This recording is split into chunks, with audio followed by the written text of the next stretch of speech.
Recently where was the super computer పరం Rudra unveiled? ఇటీవల super computer పరం రుద్రాను ఎక్కడ ఆవిష్కరించబడింది? ఇక్కడ మనకు ఆప్షన్స్ ఏమి ఇచ్చారు? IIT Patna, IIT Madras, IIT Kharagpur, IIT Bombay. So పరం రుద్ర అనేది ఒక హై పర్ఫార్మెన్స్ సూపర్ కంప్యూటర్ అనమాట. సో ఈ హై పర్ఫార్మెన్స్ సూపర్ కంప్యూటర్ని రీసెంట్గా ఐఐటి పాట్నా, బీహార్లో ఉన్న ఐఐటి పాట్నాలో డిప్లాయ్ చేయడం జరిగిందనమాట. సో మొట్టమొదటిసారిగా బీహార్లో ఒక సూపర్ కంప్యూటర్ని డిప్లాయ్ చేశారు. సో ఏంటి ఈ సూపర్ కంప్యూటర్స్ ఏంటి, పరం రుద్ర ఏంటి అంటే, ఈ పరం Rudra or any other super computer ఏదైతే ఉందో ఇవన్నీ కూడా మన ఇండియాలోని నేషనల్ సూపర్ కంప్యూటింగ్ మిషన్లో భాగంగా తయారు చేయబడినవి అనమాట. అంటే ఇండియాలోనే ఇండిజీనియస్గా డెవలప్ చేశారు. దీని సాఫ్ట్వేర్ కావచ్చు, దీని సర్వర్సే కావచ్చు, ప్రతిదీ కూడా ఇండియాలోనే డెవలప్ చేయడం జరిగిందనమాట. అంటే కంప్లీట్లీ ఇండిజీనియస్ అని చెప్పొచ్చు. సో ఈ ఐఐఎం పాట్నాలో రీసెంట్గా ఈ పరం రుద్రాన్ని డిప్లాయ్ చేయడం జరిగిందనమాట. సో ఇప్పటివరకు ఓవరాల్గా ఇండియాలో ఎన్ని సూపర్ కంప్యూటర్స్ని డిప్లాయ్ చేశారు అంటే 37 సూపర్ కంప్యూటర్స్ని మల్టిపుల్ సెంట్రల్ గవర్నమెంట్ ఇన్స్టిట్యూషన్స్లో, ఐఐటీస్లో డిప్లాయ్ చేయడం జరిగింది.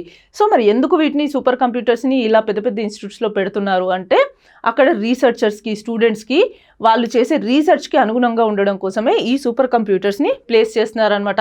ఎందుకంటే దీంట్లో హై కంప్యూటింగ్ స్కిల్స్ ఉంటాయి. బయట వాళ్ళ మీద డిపెండ్ అవ్వకుండా ఇక్కడ ఇండిజీనియస్గా వాళ్ళ ఇన్స్టిట్యూట్స్లోనే వాళ్ళు చేసుకోవచ్చు అనమాట, కంప్యూటింగ్ అదంతా చేసుకోవచ్చు.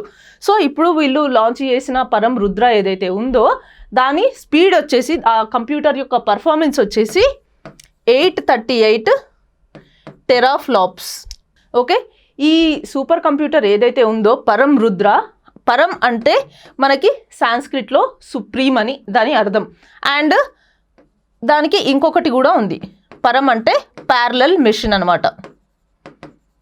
అండ్ రుద్ర అంటే శివుడి పేరు మీద నుంచి ఈ నేమ్ రావడం జరిగింది. సో దట్ ఈస్ పరం Rudra, so supreme computer. Okay, and ఈ పరం రుద్రలో ఎలాంటి సాఫ్ట్వేర్ని, ఎలాంటి హార్డ్వేర్ని యూజ్ చేశారు అంటే, దీంట్లో high end Xeon Intel central processing యూనిట్స్ని and Nvidia A100 graphic processing యూనిట్స్ని యూజ్ చేయడం జరిగిందనమాట. అండ్ మన ఐఐటి హైదరాబాద్లో ఏదైనా సూపర్ కంప్యూటర్ని డిప్లాయ్ చేశారంటే, ఎస్, మన ఐఐటి హైదరాబాద్లో ఉన్న సూపర్ కంప్యూటర్ పేరు వచ్చేసి పరం సేవ అనమాట. ఇది మన ఐఐటి హైదరాబాద్లో ఉంది.